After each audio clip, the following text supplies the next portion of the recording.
Lillahi wa inna ilaihi raji'una.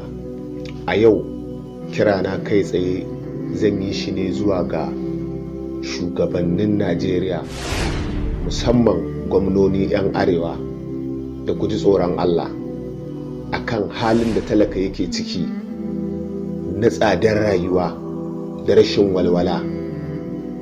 Talakawan nan fa da kuke gani su ne waɗanda suka zaɓe ku, kuka yi amfani da 'ya'yansu wajen jagaliyar siyasa da tada hankali aka ci zaɓe.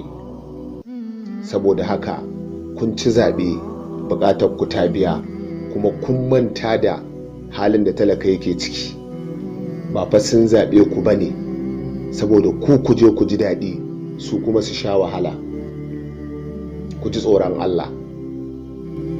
Kun koma can ku da 'ya'yanku da matanku kuna rayuwa mai kyau, kuma kun bar talaka a cikin halin yunwa da talauci da kuma rashin zaman lafiya.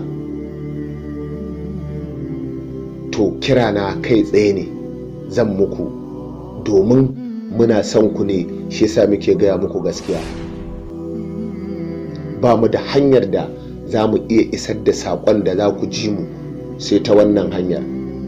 Ba don haka ba, da wasu hanyoyin da za mu iya gaya muku wanda za ku ji, da za mu bi su. To saboda haka talaka ya zo ƙarshe, ana shan wahala, mutane suna fama da tsadar rayuwa da talauci da fatara. Kullum mabarata karuwa suke, musamman a arewacin Najeriya.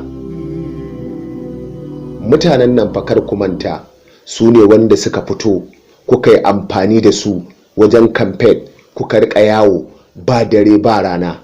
Kamar yadda kuka fita ba dare ba rana kuka yi ta yawon a zaɓe ku. Ku duba fa ku ga yadda kuka mai da 'ya'yan al'umma. Za mu tuna muku, wa'annan su ne 'ya'yan al'umma. Ku duba fa ku ga yadda kuka mai da su yadda ka san shanu, kuka yi ta amfani da su aka ci zaɓe. Amma yanzu kun tafi kun kyale su suna ta shan wahala. Sun daɗe tun a baya suke ta ƙoƙarin cewa ya za a samu canji, amma kuka dage, suka tsaya, suka zaɓe ku, suka fito da 'ya'yansu da 'yan uwansu, kuka yi ta kiraye-kirayen cewa arewa arewa arewa arewa. To kuma kun tafi kun kwanta, don kwanciya kuka yi wallahi. Ya kamata ku waiwaya.